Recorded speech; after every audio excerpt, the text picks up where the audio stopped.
Assalamualaikum warahmatullahi wabarakatuh. Perkenalkan, kami dari kelompok 6 akan mempresentasikan hasil dari kerja kelompok kami yang membahas mengenai munasabah Al-Quran.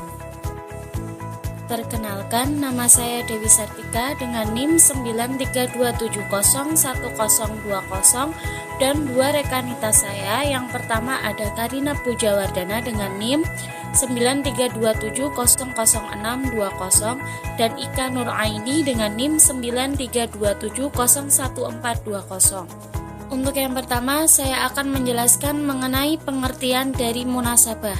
Dibagi menjadi dua, yaitu secara etimologi dan secara terminologi.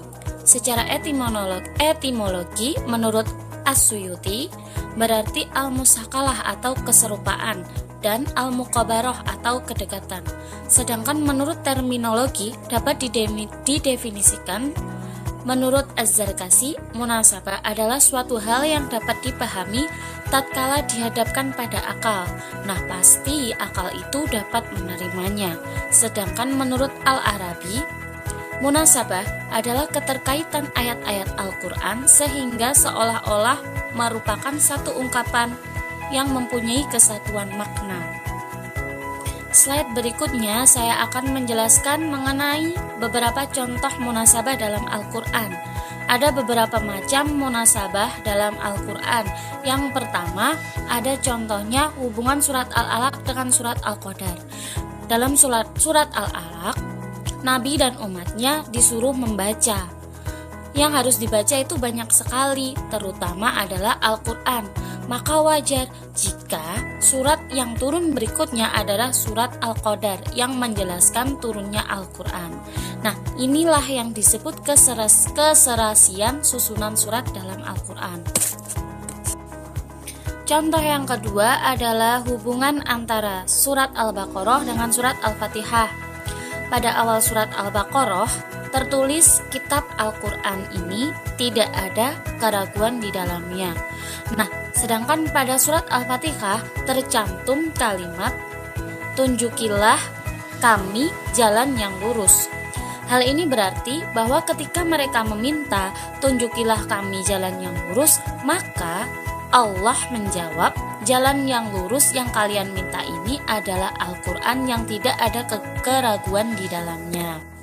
Contoh yang ketiga adalah keserasian surat Al-Kautsar dengan surat Al-Ma'un. Hubungan ini adalah hubungan dua hal yang saling berlawanan. Dalam surat Al-Ma'un, Allah menjelaskan sifat-sifat orang munafik. Sedangkan dalam surat Al-Kautsar, Allah mengatakan bahwa sesungguhnya kami telah memberi nikmat kepadamu banyak sekali. Tetaplah menegakkan sholat, dan sholat itu hendaklah karena Allah saja, dan berkorbanlah, lawan dari enggan membayar zakat. Nah, inilah yang disebut keserasian yang amat mengagumkan sebagai petanda adanya hikmah dalam susunan surat-surat dalam Al-Quran. Selanjutnya, saya akan menjelaskan mengenai cara mengetahui munasabah. Cara mengetahui munasabah yaitu 1. Memperhatikan tujuan pembahasan suatu surat yang dijadikan objek. 2. Memperhatikan uraian ayat yang sesuai dengan tujuan yang dibahas. 3. Menentukan tingkah apakah saling berhubungan atau tidak. 4. Dalam menyimpulkan hendaknya memperhatikan ungkapan. Selanjutnya, macam-macam munasabah dalam Al-Quran. Macam-macam munasabah dalam Al-Quran yaitu 1. Munasabah antara surat dengan surat. 2. Munasabah antara satu surat dengan surat sebelumnya. 3. Munasabah antara nama surat dengan kandungan isinya. 4. Munasabah antara satu kalimat lainnya dalam satu ayat. 5. Munasabah antara nama surat dengan tujuan turunnya. 6. Munasabah antara ayat dengan ayat dalam satu surat. 7. Munasabah antara penutup ayat dengan isi ayat itu sendiri. Akan melanjutkan penjelasan dari rekan Karina mengenai macam-macam munasabah dalam Al-Quran.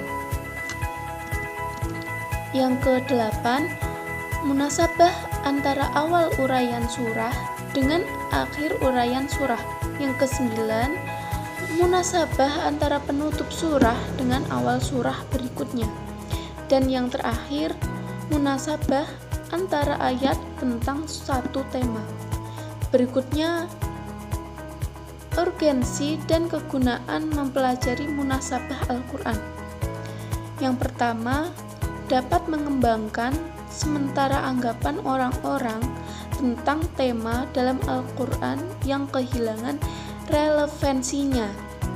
Yang kedua, mengetahui hubungan antara bagian dalam Al-Quran. Yang ketiga, dapat mengetahui tingkatan kebalaghan bahasa dalam Al-Quran.